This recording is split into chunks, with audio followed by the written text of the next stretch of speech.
News 24 తెలుగుకు స్వాగతం. ఇప్పుడు వార్తల్లోని ముఖ్యాంశాలు ఇప్పుడు చూద్దాం.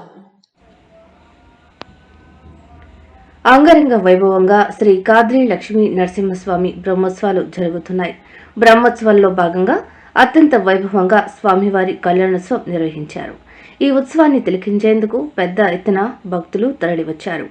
స్వామివారి కళ్యాణోత్సవానికి ప్రభుత్వం తరపున మంత్రి సవితమ్మ పట్టు వస్త్రాలు సమర్పించారు. ఈ కార్యక్రమంలో టీడీపీ జిల్లా అధ్యక్షులు ఎంఎస్ రాజు, కలెక్టర్ శ్యాంప్రసాద్, అనంతపురం జిల్లా అధ్యక్షులు పూల నాగరాజు, ఎమ్మెల్యే పరిటాల సునీత, కదిరి ఎమ్మెల్యే కందిగుంట వెంకటప్రసాద్ తదితరులు పాల్గొన్నారు.